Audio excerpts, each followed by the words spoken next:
Welcome to Khanversations. I'm Muqtedar Khan, your host, and today I'm going to talk to you about Donald Trump's tactics in his dealings with India as well as China in the past few weeks, or at least in the past two.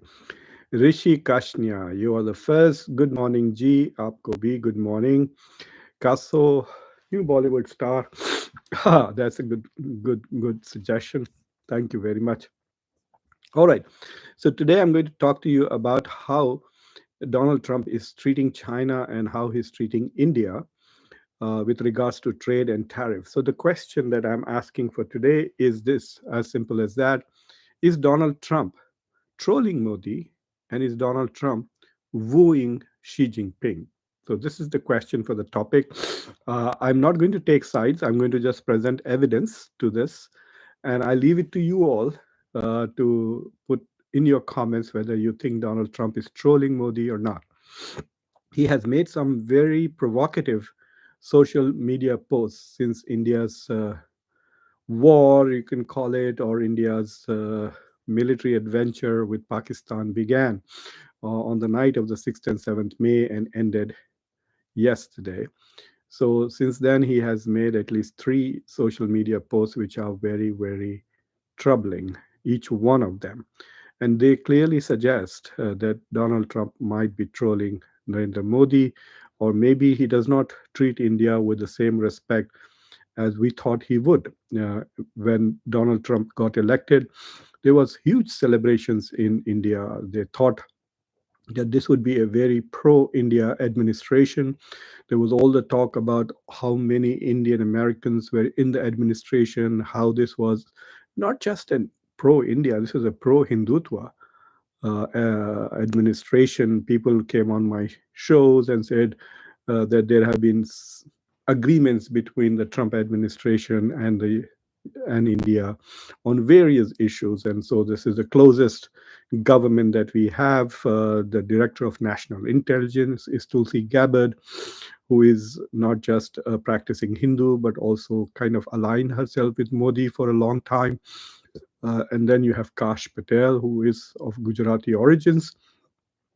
Uh, yes, I did watch the briefing, sir. I will talk to you about it in the Q&A session. So give me about 15 minutes to make this argument, and I'll be happy to take your questions. And I will answer those questions first who use super thanks. So the point that I'm trying to make is that there was a lot of pro-India, like Michael Waltz, who was the national security advisor. He was a very close friend of India. In fact, while he was in Congress, which was until recently, he was the leader of the pro-India caucus in the House or the Congress. So, in that sense, there was a lot of expectations that this will be pro India. There will be no discussions of India's human rights records. No one is going to ask India how I'm from the United States, Mansoor Khan. I'm an American of Indian origin who also happens to be a Muslim. So you can make of it what you like. I'm also a Hyderabadi to the core. And I have all the Indian habits that most people have. I love cricket. I love mangoes. I love to sing Hindi songs. I watch Bollywood movies. Anyway, so there was a lot of this perception that this administration is going to be very close. There will be no criticism of India on its treatment of minorities or human rights or on democracy like there was consistently under Joe Biden. Uh, so that would not be there. On the second thing that there was is that there would be expedited release of defense technology to India, and so on and so forth. So there were lots of expectations until Trump just started talking about his tariffs. And there was, if you remember, the Indian media was going crazy over the fact that when Trump was basically swearing in his inauguration, Dr. Jaishankar was sitting in the front and center. Can you imagine? The media went crazy in India over the fact. I actually did a whole show on that to show that Dr. Jaishankar was not in the first row, but he was in the third row and in the second class category because all the celebrities and special guests were on the stage with Donald Trump, like all the billionaires, the vice president of China, all of them were sitting behind Donald Trump. And then everybody else was sitting in the front. And Dr. Jaishankar, when you looked at it from the camera on top, he was actually sitting in the third row. So anyway, there was lots of talk in January, February, if you remember, as to how this was going to be India's season. And then there was the first disappointment that Narendra Modi was not the first leader to meet with Donald Trump. He was the fourth. The first person Donald Trump invited was Xi Jinping, who refused, declined the invitation, and sent his assistant. Look at the difference. Modi was eager to be the first person to go to the US, but he was not invited. In fact, Modi was not even invited to the inauguration personally. India was invited, and usually the ambassador would go, but this time Dr. Jaishankar went to represent India. But there were many other heads of states who Donald Trump called on the phone and invited, like Melania of Italy and Xi Jinping of China. Xi Jinping sent his assistant. So, in spite of that, Narendra Modi was number fourth to meet with Donald Trump after Bibi Netanyahu, King Abdullah. King Abdullah was, I think, third, and the second was the new Prime Minister of Japan. So, there was this honeymoon period where there was a lot of talk. And then when Trump imposed his tariffs and announced reciprocal tariffs against all countries in the world, everybody retaliated or were upset with Donald Trump, and they said very negative things about Donald Trump. But India did not say anything. India did not retaliate.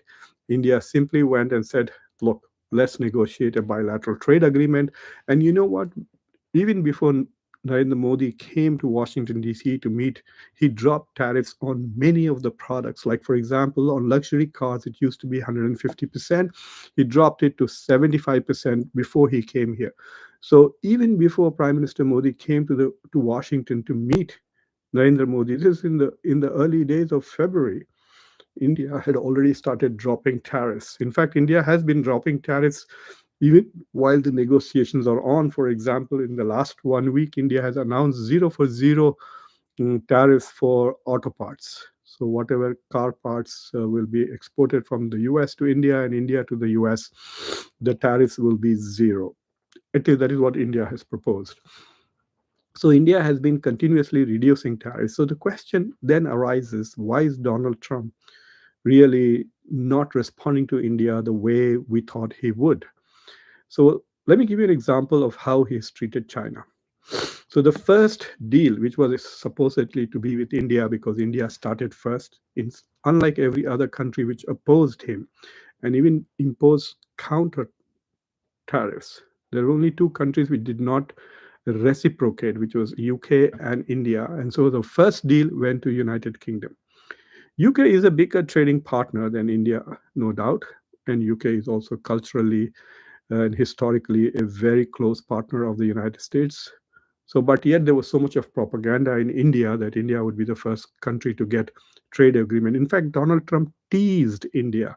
One day before he announced the deal with UK, he said, tomorrow I'm going to announce a free trade agreement with a country which is very big and very important. Yes, UK is important, but UK is not big. It's a little tiny island and highly respected, he said. I'm not very sure whether UK is highly respected in the world. India certainly is highly respected in the global south, and until recently was highly respected even in the West. So everybody thought it was going to be a trade announcement with India, but he went on to announce a trade agreement with Great Britain. And then now you see that Donald Trump's senior leaders from his cabinet are meeting with the number two leader of China and his assistants, and they are having a trade discussions in Switzerland. And in order to convey confidence and his sincerity, Donald Trump dropped the tariff from 145 to 85%. And even then, China is acting very tough. While Donald Trump is saying, and his secretary Besant is saying that the discussions are going well, everything is very positive. We are just about to announce a major deal with China. China is demanding that Trump bring all the tariffs down to what it was originally, which is 20%. So, but nevertheless, it appears that Donald Trump is more serious about China than any other country. He invited Xi Jinping first. He also offered to make China the first country that he would go as president. And that did not happen. In his first term, he went to China within the first 6 months of his term. He went to Beijing. This time also he tried to float that, but then Saudi Arabia came in, and actually he should be there in a few hours now. It's already Monday in Saudi Arabia. And so he's going to Saudi Arabia, UAE, and Qatar. Donald Trump loves Muslims and he wants their money and their investments. So he's going there. He's going to get a big gift. The Qataris are giving him a big plane like they gave to Erdogan, which he's going to use as his official Air Force One going forward. So that is as far as China is concerned. Uh, what is also interesting is this in this entire India-Pakistan conflict. Since Pahalgam happened, the tragedy, the terrorist attack, which killed 26 innocent people in Pahalgam, and then subsequently India's Operation Sindoor and the ceasefire and so on. In this entire episode, neither did Donald Trump nor anybody from the Trump administration say anything critical of China. They did not say that it is China that is encouraging Pakistan, it is China that is supporting Pakistan, this is not good, and so on and so forth. They have been mum about China. Go and look. I couldn't find anything negative or critical about China coming from Washington in the last couple of weeks, which means it tells me that they are very serious about the negotiations that they are having with China. So, what is happening with India's trade agreement? That is the question. Because I can tell you that once it becomes more serious, it becomes a risk that India US negotiations become more serious. They can't be negotiating this on the phone. It's more than a month since Piyush Goyal came to the US and went back, and Dr. Jaishankar has not been here since February. So when India and the US reach closer to the agreement, there will be face to face meetings between senior administration members of the Donald Trump administration and senior, probably Dr. Jaishankar as well as Piyush Goyal will probably be there in that meeting before the deal is announced. So it appears to me that India may not be even the second country with which US is going to make a trade agreement. That tells you suddenly that India is not on as high a priority as it was under the Biden administration, which consistently said that US India relations are the most consequential relations of the 21st century. I also think so. I think India is the kingmaker. If India aligns with the US will remain a dominant and hegemonic power throughout the 21st century and even beyond that.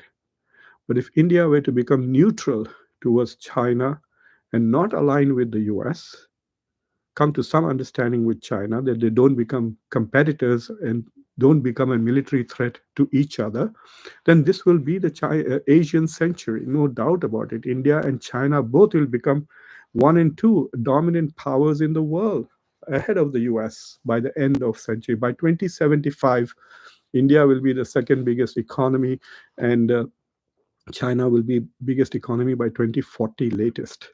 And US will be the third biggest economy, but in terms of military power too, India and China will become significantly more powerful if they don't fight with each other. And if India does not become a client state for the United States, continues to remain neutral. So that is where I see the global geopolitics with India and the US. These three countries are the most important countries in world politics today: India, China, and the United States of America. But coming to the trolling side, in the past few days, Donald Trump essentially shared on social media some posts which are very, very troubling. So let me read some of those posts out to you. Uh, this is in the context of the Pahalgam uh, uh, attacks and then subsequently India's attacks that are happening in response to. Let me find. Oh, I'm looking in the wrong file. Okay, so what did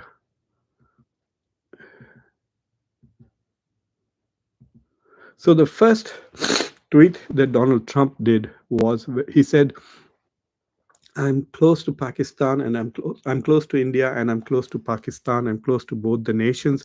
And I hope that wisdom and reason will prevail and they will resolve that issue in a reasonable way.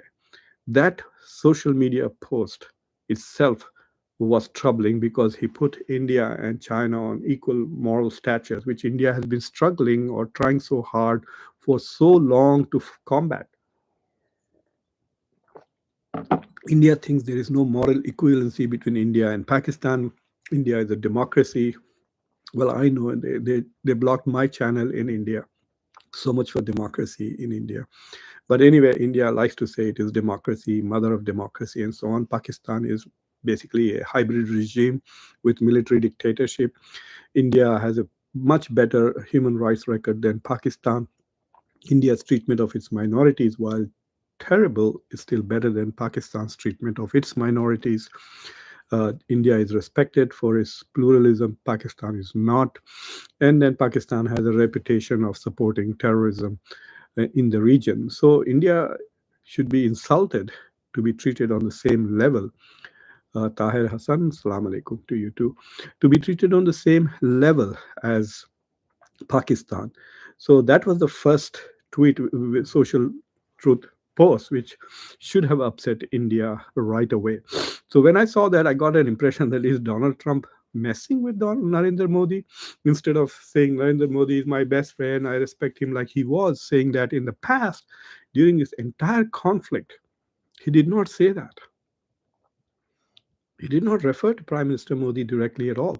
In fact, when you look at Secretary of State Marco Rubio's assessment in the State Department's summary of what happened before the ceasefire, Marco Rubio says that he and J.D. Vance spoke with Prime Minister Narendra Modi, with Ajit Doval, and also Dr. Jaishankar. So, who did Modi speak with? With Rubio or J.D. Vance? Most probably with J.D. Vance, but not with Trump. So Trump did not even feel the need to talk to Modi to get the ceasefire, even though everyone gave credit to Donald Trump. And you know what? In India, in the past, there was all this very serious campaign going on. कि मोदी जी ने phone करके जंग रुका दिया, that Modi made a phone call and stopped a war that is between Russia and Ukraine. I mean, now everybody laughs about it, but there were lots of Indians who actually believed that Modi had the power to stop a war between Russia and Ukraine by just making a phone call. Well, we don't know about that, but Trump definitely did. Marco Rubio and J.D. Vance in one night by making a set of phone calls to both India and Pakistan, they managed to get uh, a ceasefire. And the reason for that is very serious. At first, J.D. Vance was not interested. He said, this is none of our business. Uh, so instead of saying we stand with India, we support India, we'll provide it with whatever it needs to fight terrorism, they just said, this is not our business, as if fighting terrorism is not the United States' problem. But when apparently India hit Nur Khan, the air base, which is very close to Pakistan's nuclear facilities, that triggered a sense of emergency in the United States. They said, oh my God, this is becoming far more serious than we thought. And so they decided to intervene in the matter. And so they made all those phone calls, even though the groundwork was done by the Saudi Foreign Minister Adil Zubair. And initially, while Donald Trump did take credit for it, before anybody else, he was the first to announce the ceasefire. India did not acknowledge America's role in it at all. Dr. Jaishankar's post and the Indian Ministry of External Affairs, they best said that Pakistan's DGMO called India's DGMO, and they have agreed to a comprehensive ceasefire on air, on ground, and in sea. So they did not acknowledge or thank Donald Trump in their initial acknowledgements. Subsequently, Shehbaz Sharif did thank Donald Trump for his efforts, and so on and so forth. But Donald Trump's subsequent tweets were even more troubling. So, for example, when he announced the ceasefire, this is what he said. After a long night of talks mediated by the United States, I am pleased to announce that India and Pakistan have agreed to a full and immediate ceasefire. Congratulations to both countries on using common sense and great intelligence. Thank you for your attention to this matter. And here, there is no special treatment of India. India and Pakistan are treated on the same level, equally and on par. He could have made some session. We thank India for exercising its restraint. We understand that India was under pressure to retaliate, etc. Of course, India is interested, Mr. Mandal. How many times Narendra Modi has come running to the United States? India wants 414, especially after the performance of Rafale. India wants America's technology. India wants jobs. Indians want to come and study here. There are lakhs and lakhs of Indians coming here as donkeys. They are selling their homes, lands, properties, and coming here illegally, especially from Narendra Modi's state of Gujarat. You don't see hundreds of thousands of Americans running to Gujarat, but you have hundreds of thousands. There are 5 million, 50 lakh Indians in America. So don't give me this rubbish that India is not interested. India is bending its knees to the US. India keeps saying that everything is bilateral. Trump made one phone call and India committed ceasefire. Everybody in India thinks India was winning this war. Then why did it agree to a ceasefire? Because the US put pressure on it. So all this talk, this bravado, just keep it for Indian media. Maybe you should be on Indian media. It should be an anchor on Republic TV where they say all kind of rubbish. India is not interested in the United States. They're desperately trying to negotiate. Just go and Google and see how India has continuously dropped its tariffs so it can desperately get a bilateral trade agreement with the US. That is very important. So don't give me this nonsense that nobody cares about the US. Everybody cares about the US, even today, in spite of Donald Trump. So anyway, that was the thing. But the most troubling part is the final tweet that Donald Trump said. And I'm going to read it out to you. And you will understand, at least those who have some common sense will understand. He says, I'm very proud of the strong and unwaveringly powerful leadership of India and Pakistan for having the strength, wisdom, and fortitude to fully know and understand that it was time to stop the current aggression that could have led to the death and destruction of so many and so much. Here again, Donald Trump puts, this is May 10th. Here again, Donald Trump puts India and Pakistan on the same level. So much for Quad, so much for India being G20, so much for India being the leader of the global South and Pakistan being nothing. Trump coming to India, Modi coming to the US, Modi addressing the US Congress and the Senate. Here in this statement, he's treating India and Pakistan just as equals. Then he says, your legacy is greatly enhanced by your brave actions. I'm proud that the USA was able to help you arrive at this historic and heroic decision. While not even discussed, I'm going to increase trade substantially with both of these great nations. So when Modi came to the United States, he says, I want a bilateral trade agreement so we can increase our trade to $500 billion. He wants to triple India US trade. He wants investments from the US. He wants technology from the US. He wants jobs for Indians in the US. But now Trump is just simply giving the same things to Pakistan and said, I'm going to increase trade substantially with both of these great nations. He's calling Pakistan a great nation. But the last bit is the most troubling one. If you are in the Indian government, you should be extremely worried. I'm worried about it as a person of Indian origin. Additionally, and listen very carefully to what Trump said, additionally, I will work with you both to see if after 1,000 years, and he's put that in quotation marks, a solution can be arrived at concerning Kashmir. God bless the leadership of India and Pakistan on a job well done. So now Trump is saying that he's going to negotiate and bring about peace between India and Pakistan and discuss the Kashmir issue. What is the Kashmir issue? Is he saying that Kashmir is a disputed territory and it needs to be negotiated? As far as India was concerned, the Shimla Accords of 1972 are still in place. Even though when India announced that it was suspending the Indus Water Treaty, Pakistan said it will suspend the Shimla Agreement. The Shimla Agreement has basically three important elements. Number one, it made Pakistan recognize Bangladesh as an independent country. Number two, the line of control was respected, and both countries recognizes the line of control as on the western front as the default border, regardless of all the other disputes, including Kashmir, etc. And the third agreement was that all matters between India and Pakistan would be settled in bilateral terms. That's why India has always opposed third party negotiations. When Turkey offered it, they said no. When OIC offered it, they said no. They said no to Obama. He wanted to appoint a special envoy for Kashmir. They said no. India always gets very upset when the UN or any third multilateral institution or country gets involved on the Kashmir issue because, according to India, it is bilateral. So it has to be decided between India and Pakistan through whatever means, according to the Shimla Agreement. Now, Donald Trump says he wants to negotiate. There is no response from India at all. Like Arnab Goswami was screaming on his channel, which later on term. So I don't know. Doesn't Trump understand what India's position is?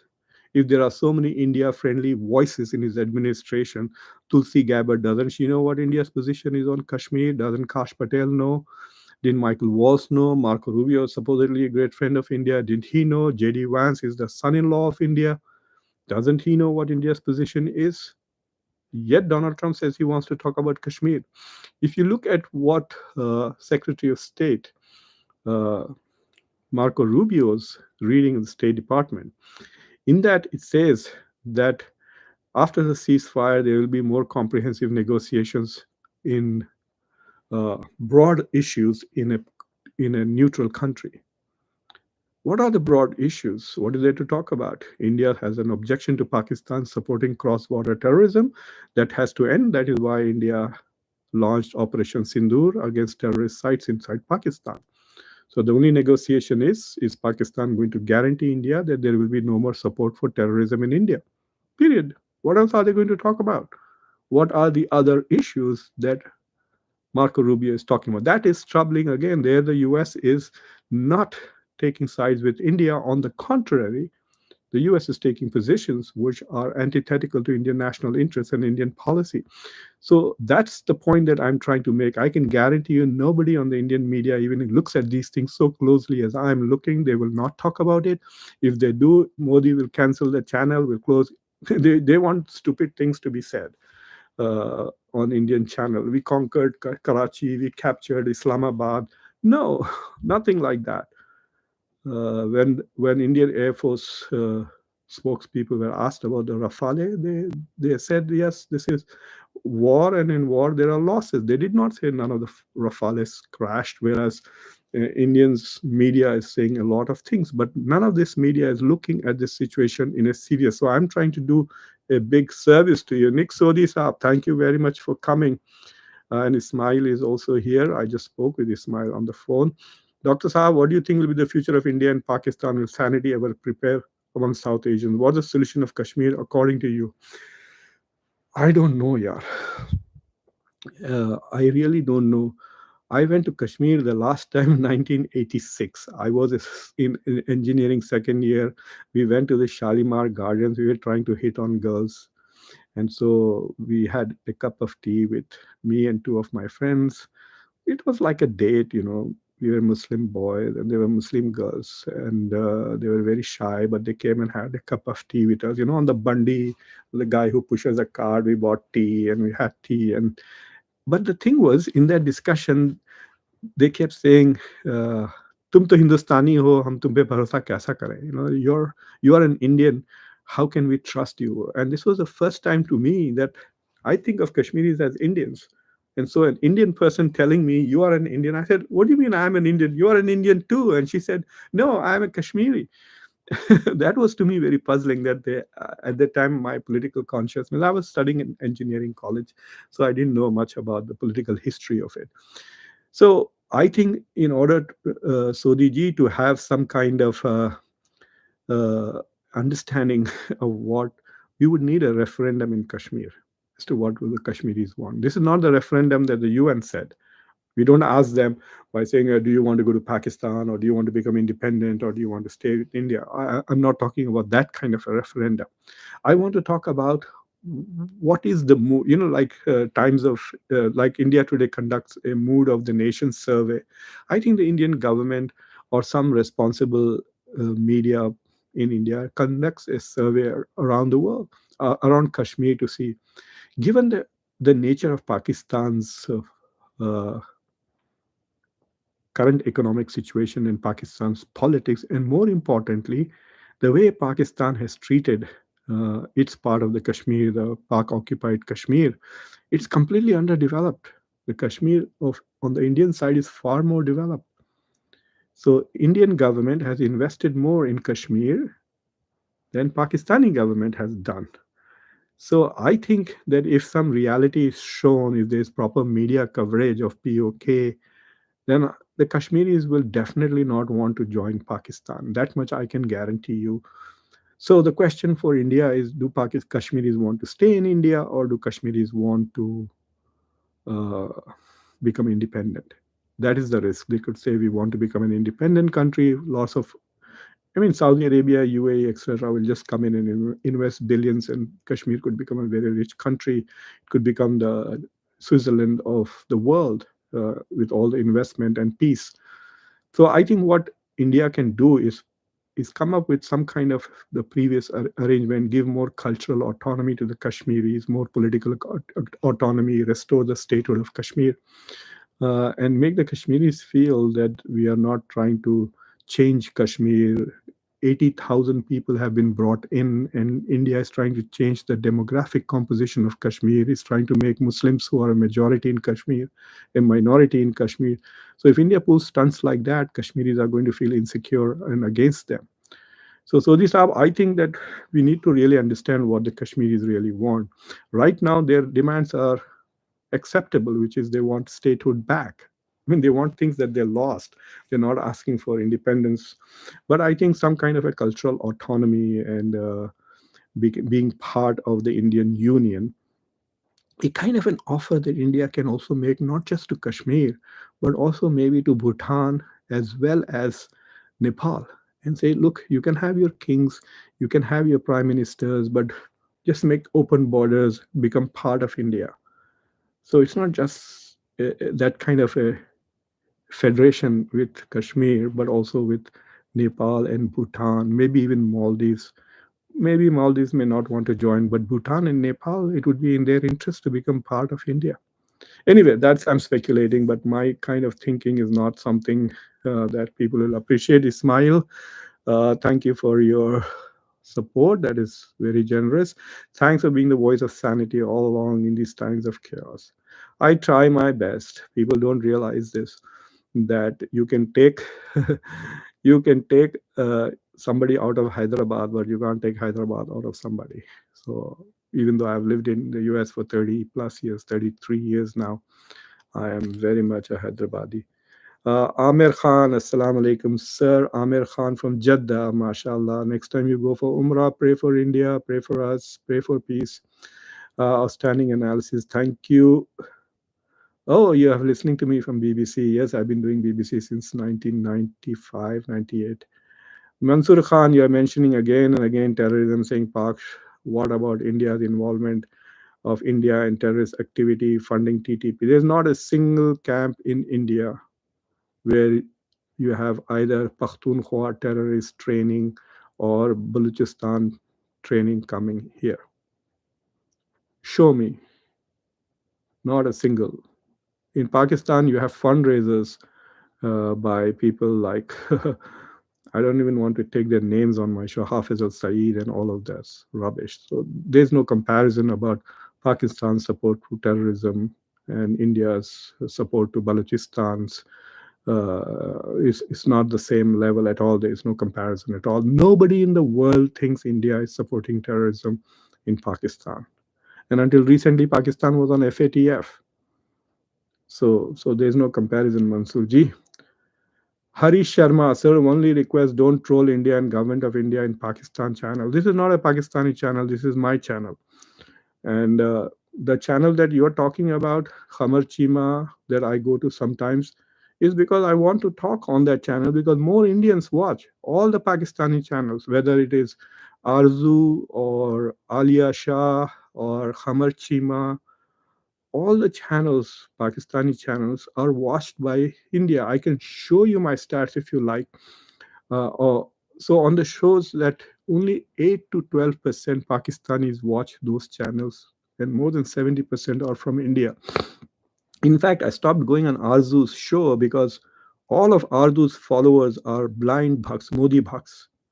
I want to speak to a diversity of people. I want to talk to Afghans. I want to talk to Bangladeshis. I want to talk to Indians from the south, from the north, from the west. I want to talk to people who are BJP supporters. I want to talk to people who are Congress supporters. I want to talk to people who are communists, who are from Punjab, and all of that. I want to talk to all of India. So I stopped going to Arzu's channel, not for any reason except that she has her audience is primarily pro Modi because they are, all these Pakistani channels, they have only one topic. This is what they say: Modi great, Pakistan awful. Modi great, Pakistan awful, and Indians go and watch that and they make money off it. I don't do that. I try to give considered research. I spend several hours before I do my show.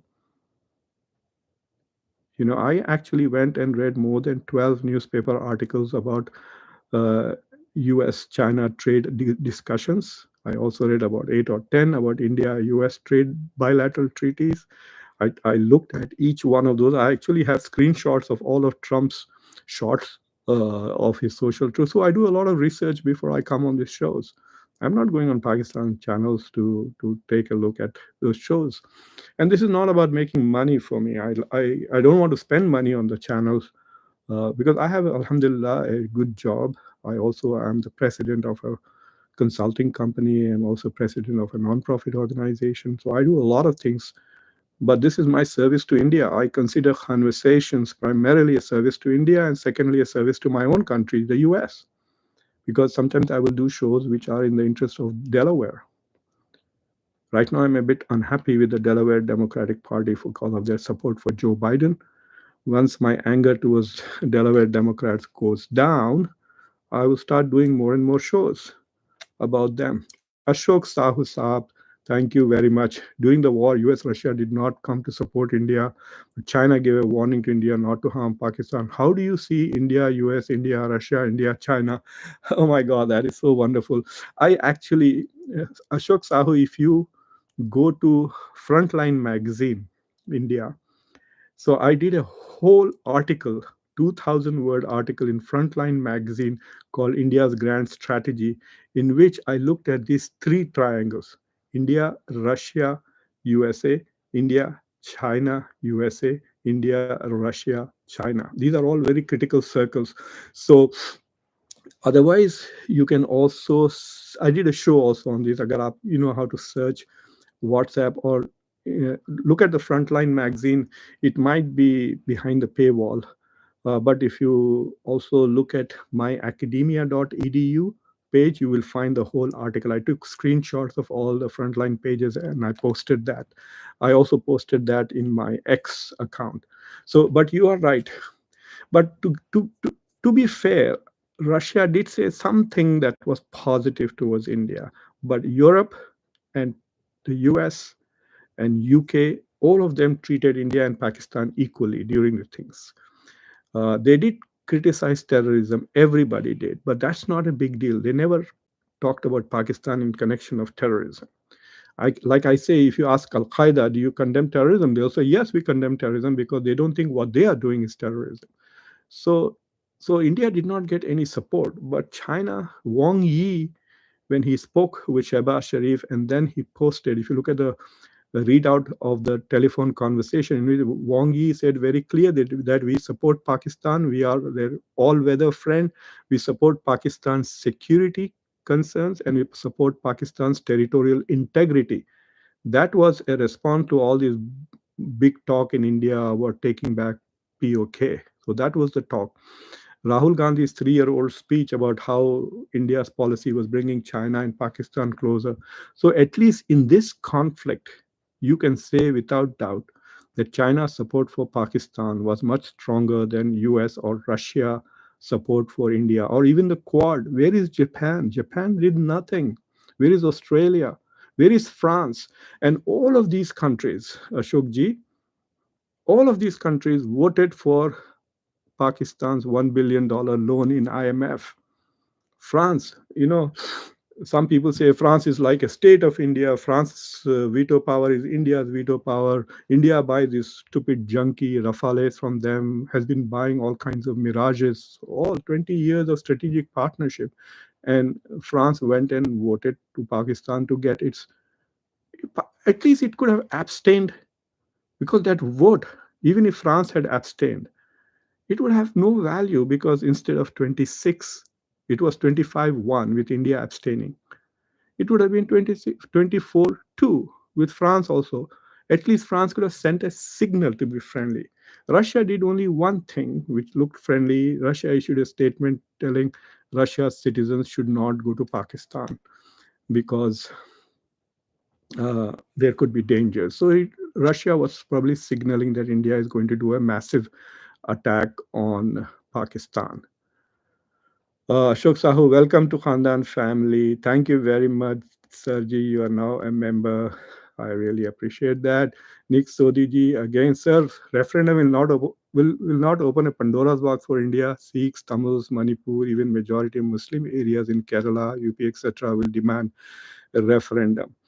So now, philosophically, there are two things. So these are, does India want to remain a democracy or not? So there are risks to being a democracy. So, for example, Canada had a referendum for Quebec. It was like 49-51.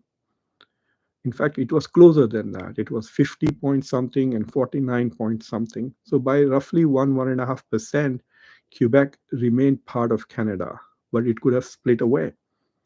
Uh, Indonesia let one of its island, Aceh, I don't remember one, but one part of it went out. Sudan got divided. So yes, there is that risk. But if India treated these people better, see, right now, Kashmiris feel that if they are an independent country, not part of Pakistan, but if they become independent, then they'll grow fast. It'll become like the Switzerland of Asia. They have tremendous tourism potential, which India has not developed. In fact, they will make more money coming from India. And in fact, we have just learned that Kashmir is so expensive that a vacation is Kashmir for Indians is like going to Europe. I was listening to one tourist who was speaking after Pahalgam. He said that he and his family were spending 1 lakh rupees a day. So they were there for 12 days. They spent 12 lakh rupees. So for Kashmir, Indian tourism will always be there, but they will get rest of the world to come. Now nobody is able to go to Kashmir because of the military, etc. But why should we assume that all Muslims will want to leave India and Tamils, etc.? In fact, if uh, if India conducts census figures 2025 or by 2026, if India does the delimitation, which is readjusts the parliament seats, which have not been done since 1971, then countries like states like sorry, that's a Freudian slip. States like Tamil Nadu, Telangana, etc., will be punished for their development. In fact, I met the Telangana chief minister very briefly when I was in Hyderabad for this conference on Bharat Summit. And one of the suggestions that I made, I don't know to which one of the ministers, I said, you can say that I don't know whether India will become Viksit Bharat by 2047 or not, but Telangana can become Viksit Telangana by 2040 because Telangana's per capita is 5,200. India's per capita is 2,800. Telangana is twice as rich as India.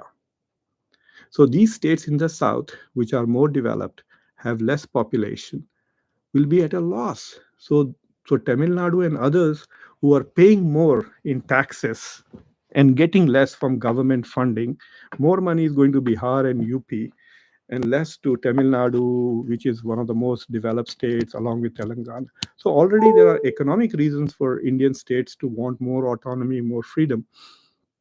And if India becomes a richer country, Muslims who are in poor states Listen, the reason why Muslims are backward in India today is because most Muslims live in India's most backward states, which is Bihar and Uttar Pradesh. Muslim population in Bihar and Uttar Pradesh is close to 20%.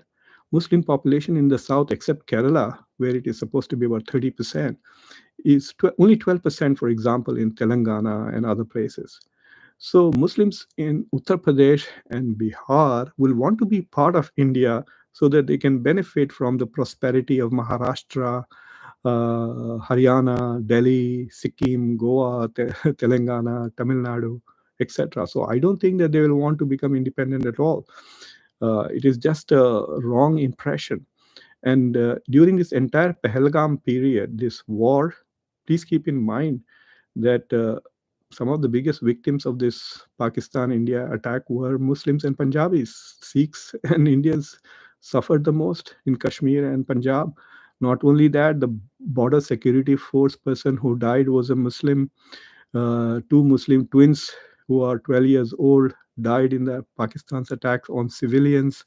Look at the nationalism of Asaduddin Owaisi. He was so strongly pro-India. In fact, he was wearing a turban with the Indian flag. I was so amused. I found it very interesting that Asaduddin was wearing a flag as a pagri. So yes, Indians are very strongly supportive of India in this thing. So don't worry about that referendum. But I'm not saying referendum like a legal referendum. I'm saying like a public opinion survey, like mood of the nation. If you, I don't know whether you've seen this, but the time India today conducts every twice a year a mood of the nation, like who are you going to vote for, etc. So you can do a survey, go out there, survey 5,000 Kashmiris with a good sample size and ask their public opinion. Are you happy with the changes that have come after 370? Forget about what happened on after 22nd of April, but before that, the economy was doing well. Is Are you happy with that? That is what I want to know. What is the view of the Kashmiris? That is the point. Somebody has retracted their uh, message, but let me see why this thing has stopped here. Uh,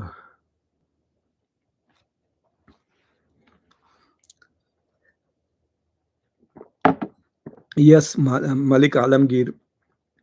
Well, when India says it is supporting the Baloch movement, see, there'll be somebody like Major Gaurav Arya who says something on television.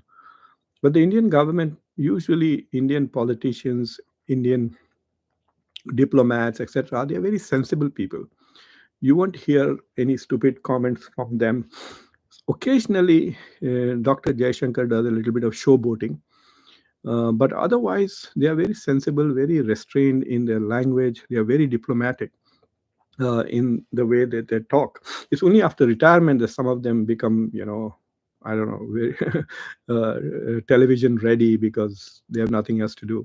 In fact, because the healthcare that has quality of health has improved in India, I think the retirement age in India should be, I don't know what it is now, 58 or 60, should be made 65 or 67 like the US, so that all these, we don't have these young healthy retired generals and retired diplomats going around saying rubbish on television. So I think we should let them work longer. uh, yes, so much for China. Kashmir is already states, that's why they had their elections. No, no, no, grab and go. Kashmir is not a state. Kashmir is a union territory right now. In fact, after April 22, uh, the chief minister of Kashmir made a very interesting statement. He said, I'm not going to take advantage of the situation and campaign for statehood. That was one of his promises in the election. Uh, Umar Abdullah, he said that I will not campaign for statehood. That is a big issue in Kashmir. They want to go back to statehood because what happens is all the security and the police, etc., that is happening in Kashmir is under the control of the government.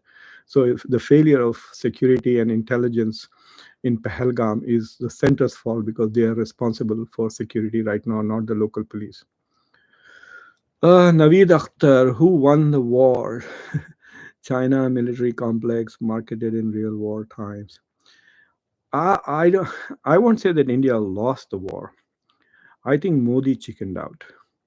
Modi is he's so scared of Donald Trump.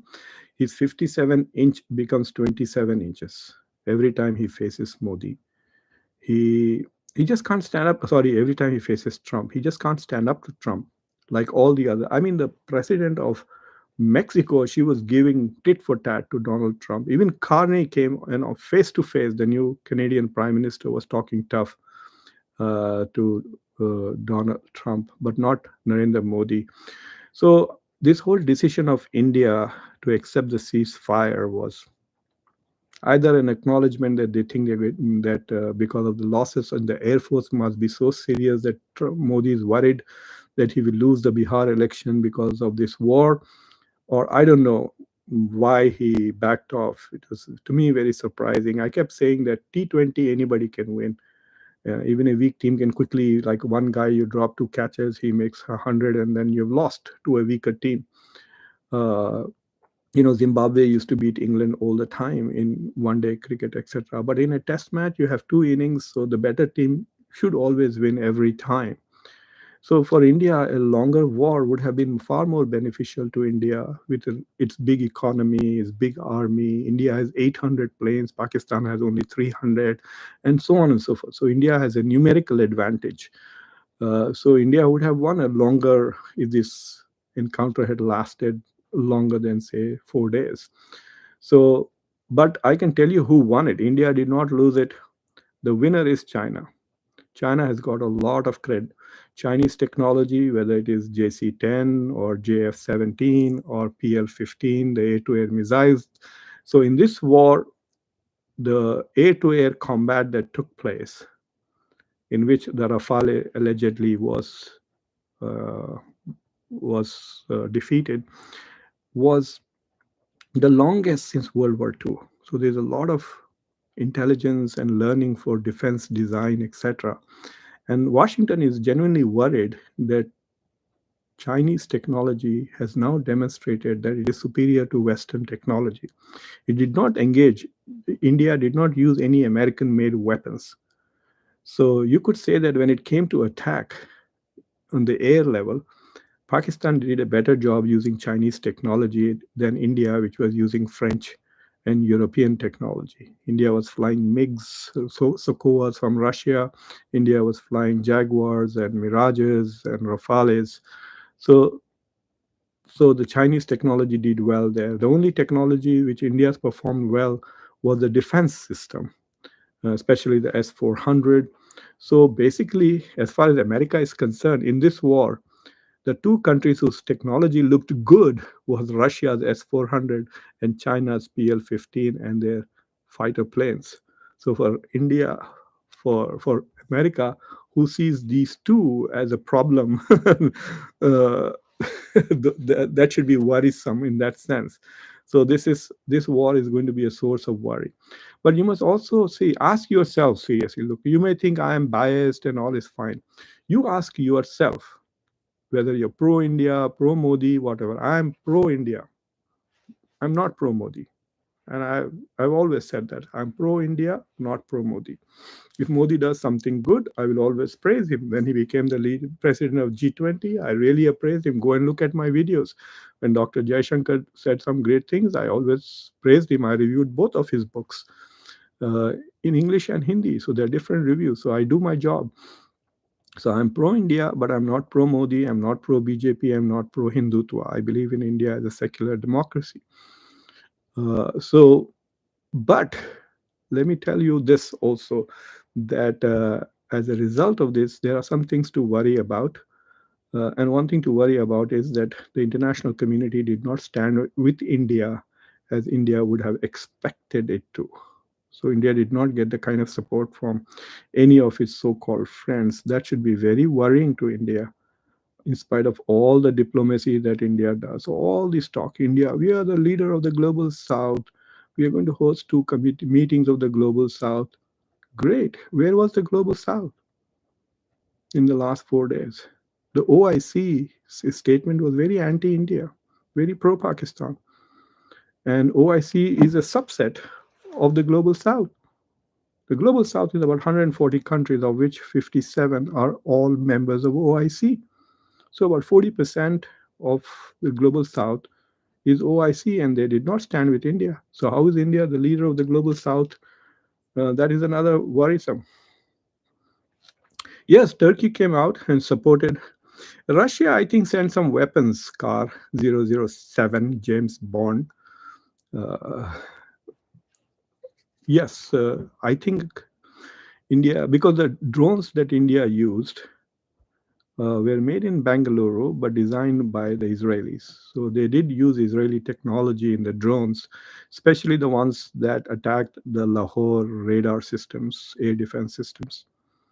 And see, you should watch my show in which I talk about the fourth enemy of India, which is India's own media. The Indian media did a bad job on this. In fact, they violated India. I think it was a threat to India's national interest. If you listen to the Ministry of External Affairs and if you listen to Indian military people and their press conferences, you will realize India was trying to act very responsibly. They wanted to minimize civilian casualties. That's why they didn't attack civilian targets. They did not initially attack military targets. They only targeted what they said was terrorist infrastructure, the headquarters of Jaish e Mohammed, the headquarters of LET, etc. They were not destroying Karachi, or they were not interested in destroying Lahore or anything like that. In fact, repeatedly, even the Indian ambassador to the US said on CNN that we are not at war with Pakistan. We are at war with terrorism, like the global war on terror. This is regional war on terror that India was talking about. So, according to that, India has achieved some success in this war. So you must understand that India was being very restrained in its use of weapons and technology. Its goals were very limited. The media and the Indian public had big demands. They thought Pakistan ke char tukde kar denge. We will break Pakistan into four parts. We will separate Balochistan. We will. All this kind of talk was rubbish. It was coming out of Indian media and TV. I don't know what the Modi government does. All these useless television channels, they are allowed to go on top, even though they are causing so much disharmony and hatred in the country. And sensible people like me are blocked in India. Uh,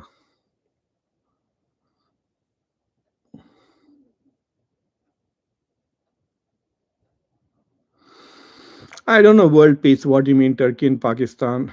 I mean, they're not Islamic countries in the sense that Turkey is a secular democracy. Pakistan, God knows what it is. I I I responded to Asim Munir's speech. You can see I did a systematic. I trashed his whole speech that he gave, and in which I argued there's nothing Islamic about Pakistan. It's a very strange country. With even their interpretation of Islam is very weird. I don't subscribe to their interpretation of Islam, and their cultural practices are very different. So, in that sense, yes, but Turkey is a far more sensible and far more developed country. Well, the Hari Sharma ji, the Indian DGMO, etc., they did not say a single lie. India's military briefings or India's Ministry of External Affairs briefings, if you watch.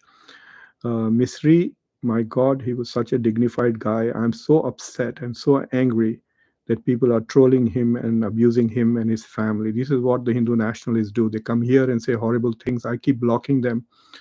Uh, and uh, and then they were saying such horrible things about Misri, the foreign secretary of India. It is not his decision to stop the war. This is Narendra Modi's decision. If you are upset with that decision, talk about Narendra Modi, the man who chickened out. Ghutne take diye. That is how he did it. So they are trolling Indian ministers, all of Indian ambassadors. Go and look at India's ambassador to UK and see his interview to Sky News. He was brilliant. I retweeted his entire interview on my Twitter account. If you are not in India, you can see that. But if you are in India, go to YouTube and just say, India's foreign minister, high commissioner to UK. He was so brilliant. He was, in fact, I think, the most brilliant Indian spokesperson. The two ladies who spoke, they were so dignified. India did not brag, whether it was Ministry of External Affairs or the defense minister. They didn't brag कि हमने ये कर दिया, वो कर दिया, पाकिस्तान को जीत गया, हमने चांद को पकड़ लिया, कल हम सूरज पे हमला करने वाले हैं, जुपिटर तो हमारा already है. No, nothing like that. They are very sensible. Even when the military officer was asked whether India lost Rafale, he did not lie. He said that this is a war and this is an action, and in action losses happen, and we will know more details later. So he did not lie. He could have said, no, we didn't lose anything. And then they were asked, did you shoot down any number of Pakistani planes? He did not give a number because I think they shot down lots of drones for sure.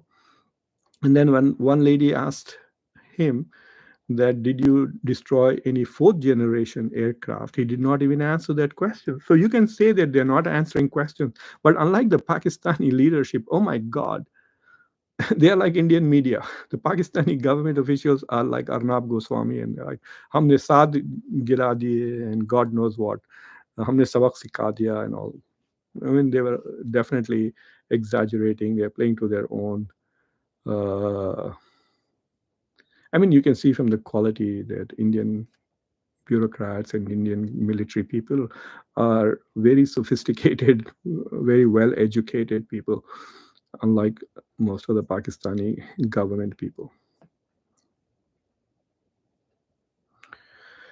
Yeah.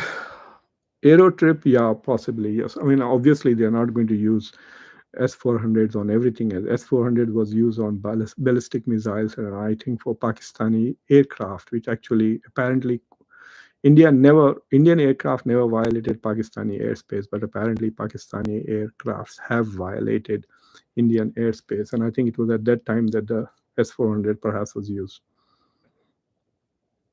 Yes, there's a lot of talk, Ravi, about Adani, and in fact, a lot of people say that I was sometimes I'm invited where there are lots of very, very, very rich people. I can't stand them. And can you imagine you're going and meeting people who are wearing a watch जिसकी net worth is more than your entire net worth. The price of the watch is more than the price of my house. But sometimes because I'm making presentations, people like that are in the audience. And I met a very rich businessman a few weeks ago in Washington, D.C., while I was giving a talk. And he said that somebody said that Elon Musk will be the first trillionaire. Elon Musk is worth about was worth about $450 billion before Tesla began to collapse and lost a lot of its value. But he's still above 300 right now. So they were saying that Elon Musk might be the first trillionaire.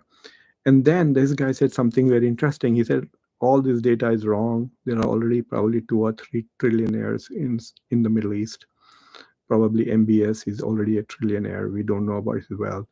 And he said that in his opinion, the 3 richest people in the world were not Bezos or Bill Gates or Elon Musk. He said the 3 richest people in the world, in his view, were Narendra Modi, Vladimir Putin, and MBS of Saudi Arabia. And he says that their wealth is hidden. And so there's a lot of rumors. I have no proof, no evidence that most of Adani's money is Modi's money. Because Modi has no family, no children. What is he going to do with all these billions of dollars, even if he has that money? Yes, whenever he wants that, he can use it for elections, etc. But he's getting that from Electoral College and other donations. But Erdogan also has a lot of money, but he has a lot of family too. So he's going to leave the wealth to his children and his grandchildren, and he hopes that they will continue to rule Turkey. But I don't know. I mean, there's a lot of feelings that one of the reasons why Modi is so servile to Donald Trump is because of Adani and Adani's wealth. Wallahu alam. I have no evidence or proof, and I don't like to traffic. So I'm saying this only because Ravi asked about it, but otherwise I would. So, what is India's strength and weaknesses due to this war? To put it very Seeing, I think Pakistan batted well, but India fielded well, which means India's defense was very strong. And if Pakistan had indeed shot down two Rafale, then Pakistan's Air Force did better than India's Air Force. That is the judgment. India's ground support was air warfare, air defense system was much, much better. So while Pakistan did attack India heavily, there was not as much damage to India's defense infrastructure, even though Pakistan just targeted India's defense and civilian infrastructures. Pakistan's airport, at least we can see photographs that were shown by the uh, Air Force press conference. So I think that overall India is a stronger country, but in this war, India didn't perform to its own potential. I think Narendra Modi has made India weak. Indian Air Force. See, there are some questions that need to be asked. Why didn't Tejas fly in this war? None of you has asked a single question about Tejas. Did Tejas fight? No. Why not? If India wants to export Tejas, then this was a good show off. Show your performance. If Tejas had performed in this war, then there would be lots of buyers because it is an inexpensive fighter plane. So I found that India used a lot of foreign technology. Yes, ground to air missiles, they used a lot of Indian made. But there's also a lot of chatter that Rafale has not transferred all the source code to India. So India could not use Indian made missiles in the air fight. I don't know that much details. I see that some people from India are making those claims. I don't know what. I think world peace is smoking something forbidden and making comments which are like they are written in English, but they don't make any sense. So we'll ignore him. I don't think so, Malik Alamgir. I've been to Turkey more than 20 times, and the Sufism of Turkey is more close to original Sufism than even the Sufism of South Asia. Yes, Muslims there are more secular. A lot of people in Turkey, the first thing in India and Pakistan, the first thing we do after we break our fast in Ramadan is we run for chai. Chai kahan hai? Chai kahan hai? But in Turkey, a lot of people, as soon as they break their fast in Ramadan, which means they are fasting, they run for their whiskey or their wine. So yes, they are slightly less adherent, a lot of Turks, but their political sentiments are very Islamic. That's why Erdogan uses a lot of Islamic symbolism. That's one reason why Erdogan is supporting Turkey, because it increases his domestic support.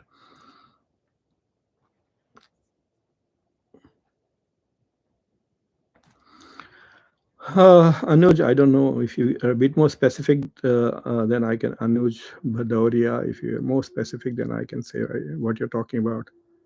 Yes, Bubai saying Asim Munir is going to survive this. There's no doubt about it. He's up for renewal in November. His second term. I think he will get it unless something else happens till then. But in Pakistan, everybody thinks that Pakistan has performed very well. Pakistani military has done fantastic, especially the Air Force. So I think Munir will survive. There was no condemnation of Munir other than from Indians. No foreign leader criticized Asim Munir. In fact, Trump's statements kept talking about Pakistani leaders as wise, putting them on equal footing.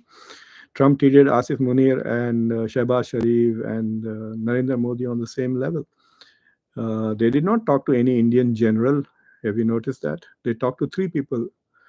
J.D. Vance and Marco Rubio talked to Asim Munir and Malik, the national security advisor, and Shehbaz Sharif. On the Indian side, they spoke with Modi, Jaishankar, and Ajit Doval. Malik, chai. Yeah, we are not used to Turkish tea. I'll tell you something very interesting. The first time I was in Jordan, and they were offering me khaiwa, the tea that in the Middle East they drink, and every time I had my sip, they would fill it up. And I realized that, oh my God, in this meeting, which was still going on, I had drank like 20 cups, the small ones. And then one of the Jordanians realized, he says, Professor Khan, if you don't want more tea, then don't empty your cup. Leave a little in it. So aisa chhod de thoda. Then they will not fill it. So if I finish this, then they'll immediately finish. So in my early visits to Turkey and Jordan, I would end up drinking a lot of tea because I would finish drinking the tea and they would pour more. So it's just a side culturally. There's a lot of respect for India in Turkey as well as the Arab world. I went to in Ankara. I was at a mosque praying the Maghrib prayer, and I met a professor from Nebraska who recognized me right away and said, "Professor Khan, what are you doing after the prayer?" I said, "Well, I'm going back to my hotel. I'm here for a conference." He said, "No, no, no. I want you to come and meet my Sufi Sheikh. He's giving his lecture right across the street." So we went out. There was a large building, and this Sufi Sheikh was about 90 years old. He was actually a doctor, and the place looked very small, but it's very tightly packed. There were like 3 to 4 thousand people sitting and listening to him. So I was very far behind, and the Sheikh was there. And so somebody sent word of mouth all the way to the Sheikh. And then he stopped talking and he looked at me and said, "Anta min al Hindustan? Are you from India?" I said, "Yes, I am. Ana min al Hind." And he got up and he just walked straight to me. It was amazing. He didn't say, "Are you from America?" and came respect. He didn't say, "Are you a professor?" Nothing like that. All he learned was that there was a man out there from India, and he just came out, walked across all those people, grabbed me, took me with him to the dais, and make me sit right next to him. It was very interesting. He was a Turk. I'm from India. We were both speaking in Arabic. So yes, even the same thing I found in Egypt. In Egypt, after every Eid, on the next day after Eid, is Bollywood Day. Everybody watches movies. In Morocco, people actually speak in Hindi because they've watched so much Bollywood movies. So there's a lot of goodwill, soft power that India has in most of the world. Yes, Tapan, India's FTA with Great Britain was very good, especially the one that now means that Indians working in Great Britain temporarily do not have to pay social security taxes in both countries, and also that there are 1,800 visas now that will the quota will be of 1,800 professionals can go work in UK every year. And the visas are not just for doctors and IT people, but also yoga teachers, chefs, etc.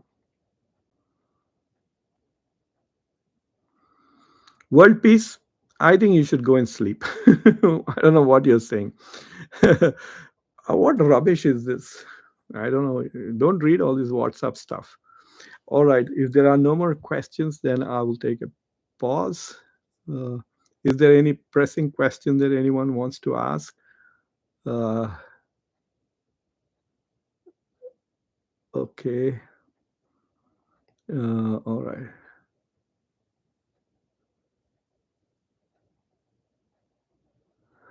I don't know. In Asia,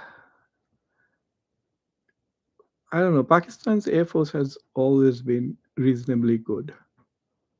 Uh, Even though in 65 and 71, India with inferior aircraft outperformed, Pakistan always had better aircraft. They had Sabres in 65, they've had F 16s. None of the F 16s were in action this time, which is very interesting.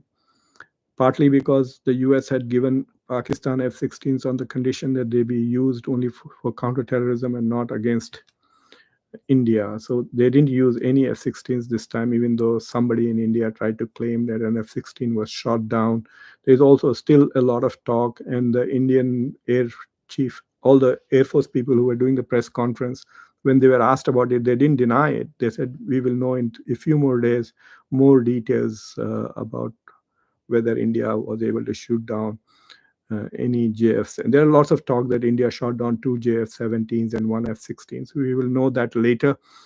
But right now, MCON F-35 sale to India by US. What are the chances? I think India should not buy Rafale. I've always said it's a useless technology. I have very little respect for anything French, and I don't drink wine, so there's nothing about France that I appreciate. I've been there many times. It's a beautiful city, Paris, but otherwise, their technology is rubbish. I don't know why we keep fighting, why we keep buying Rafales and Mirages, etc. I mean, the Indians, they talk a lot about diversity, diversification in their purchasing power. So instead of that, they should have had Sukhois. They would have performed better than Rafales.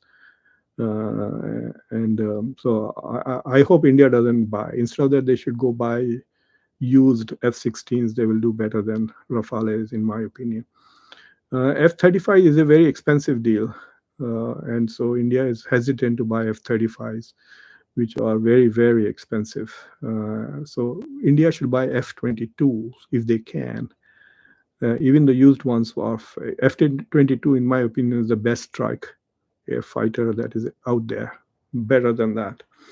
And the US will soon sell a lot of F-35s and F-16s because the US is going to start manufacturing F-47s. I did a whole show on the F-47. Take a look at it.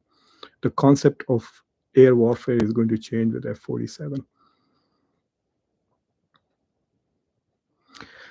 Yes, Hari Sharma, that is what you're right. The Noor Khan base that India attacked, apparently that is very close to Pakistan's nuclear facilities. And when that happened, that is when JD Vance and Marco Rubio, etc., suddenly woke up and said, oh my God, this is becoming serious now. So all that hectic activities that happened in that 48-hour period was after the attack on Noor Khan base in Pakistan.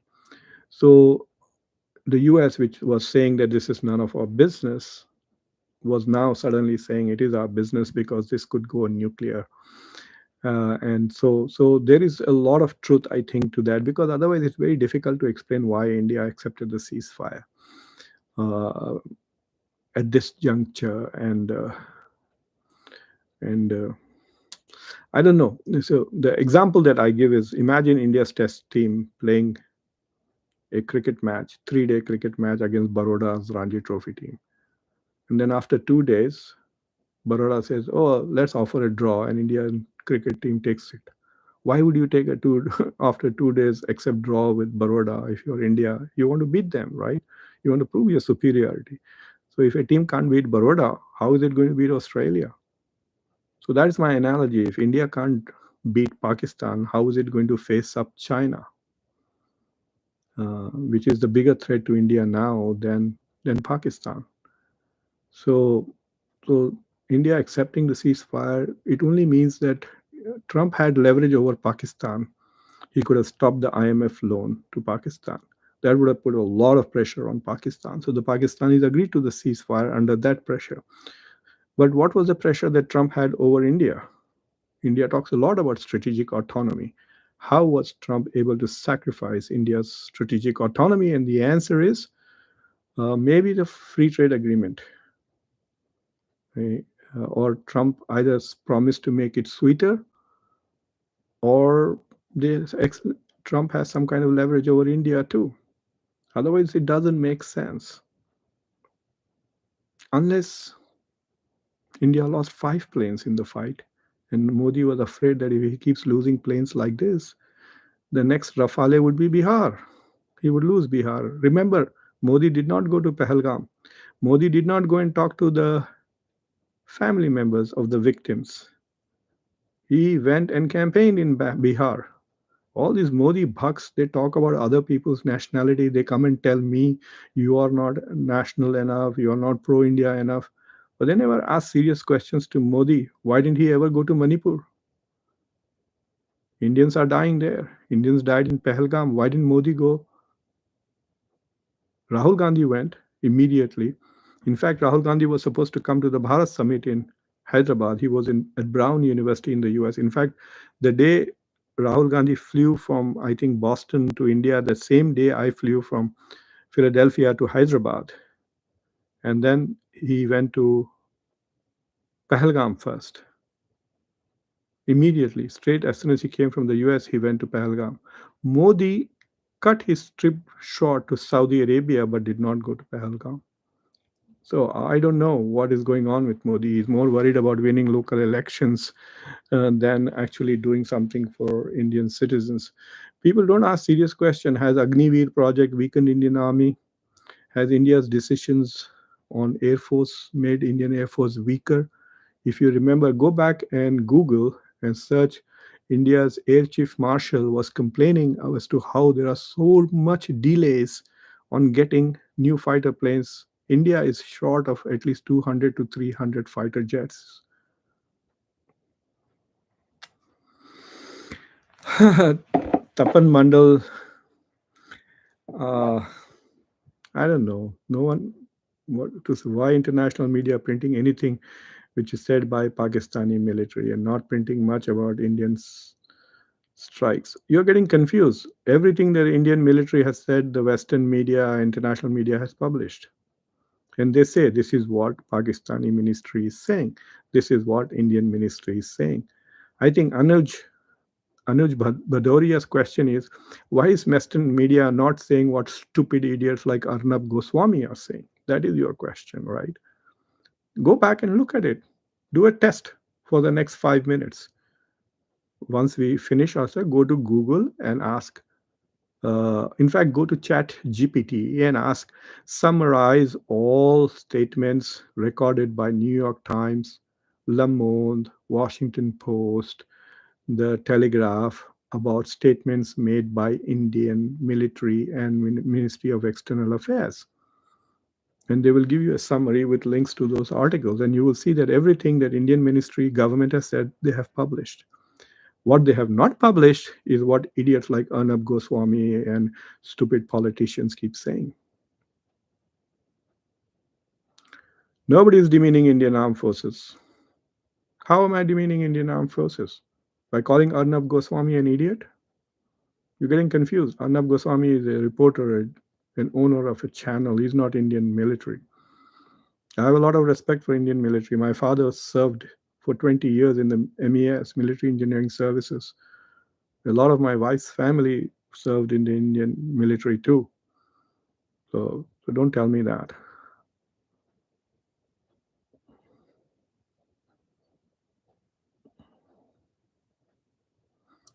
Some books regarding geopolitics. Well, you should read John Mearsheimer. Definitely. The Tragedy of Great Power Politics. That is a very good book you should read. The Tragedy of Great Power Politics is one very good book. You should read Arthasastra of Chanakya. I did a good review of Arthasastra, both in Hindi and English. I also, uh, Jaishankar's first book is very good, The India Way, that you should read. It is very good. There are some books on grand strategy that you should read, which are very interesting. Uh, then there are some classics on geopolitics. What I'm going to do is maybe I will post on my community channel, I will post a link to maybe 10 top books on geopolitics with links to some of them. I also have a free book that I have edited on India as a rising world power. It is available. Just Google it. Muqtedar Khan edited India as a rising world power, and it is free. The whole book is free. It's a very short book, and it's free, and it's written by there are very chapters in it by very prominent scholars from India as well as from the US.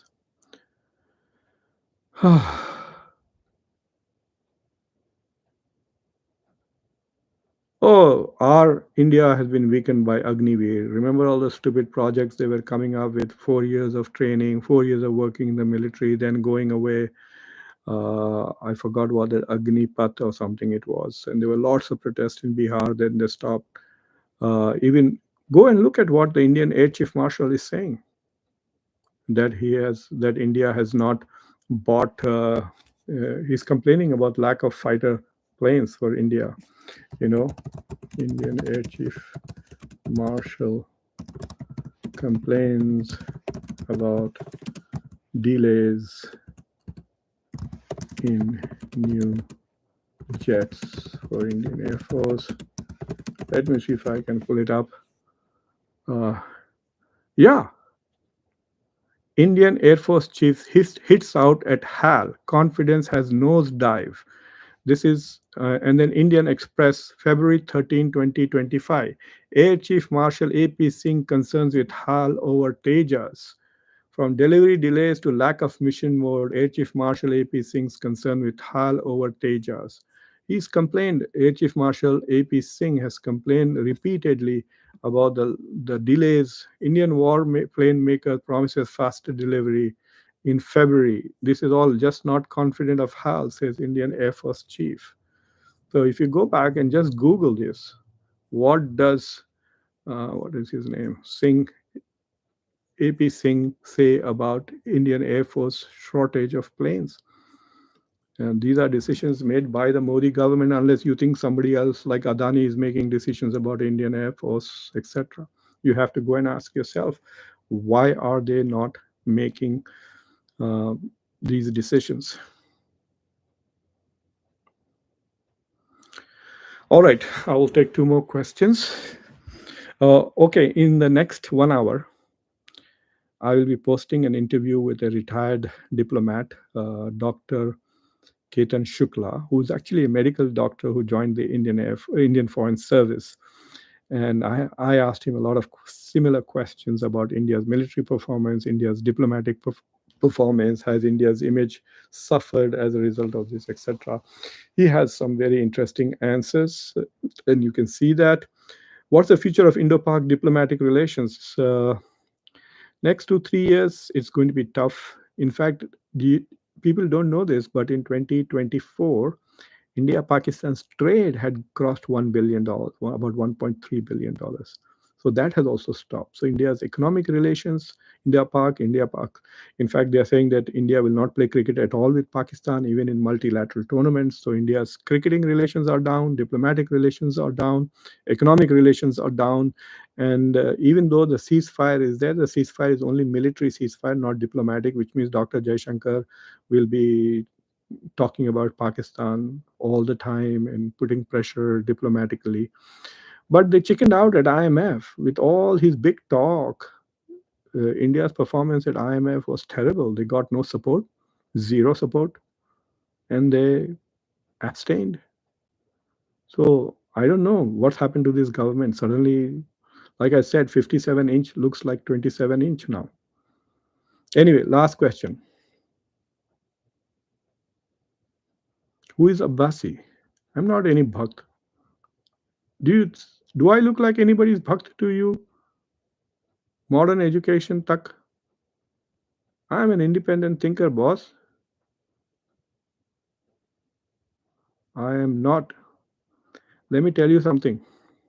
The Prophet of Islam, peace be upon him, said, he who is afraid of God is not afraid of anybody. And he who is not afraid of God is afraid of everybody. And I can tell you this, I'm afraid of God. That's why I try to speak the truth.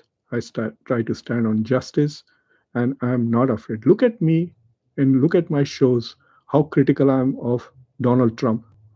Even today on my Facebook, Sumit Ganguly, a very prominent professor from Stanford, and I, we were talking about the man in orange clothes and the man with orange hair. Which one is the bigger moron? So I'm sitting here and I'm calling Donald Trump a moron. I'm nobody's bugged. Don't try to insult me. Will US force India for a UN-sponsored plebiscite? No. No. Trump wants to win the Nobel Prize, Ashok Sahu. He wants to win a Nobel Prize. He's trying.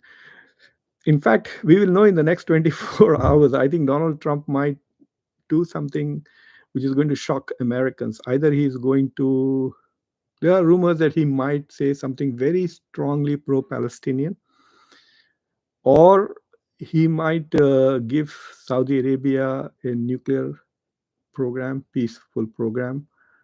Something big is going to happen in the next 2 days during Donald Trump's visit. So he's doing all of this to improve his legacy and also to improve the financial condition of the United States. I mean, there is some commitment to the US. At least he's more pro-America than some like Joe Biden. Joe Biden was Israel first, Ukraine second, and then maybe America third, maybe France third, Europe fourth, Poland fifth, then America sixth.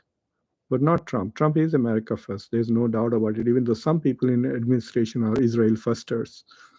But Ashokji, I don't think there's going to be any plebiscite. UN is not going to play a role. Trump might try to play a role. Trump might try to host a conference with Narendra Modi and Shehbaz Sharif and stuff like that, do the show. He tried to do that with North Korea and he failed. So he's going to put up some shows and nautankies and hopes that people will nominate and give him a Nobel Prize. That's what I think he's trying. Anyway, uh,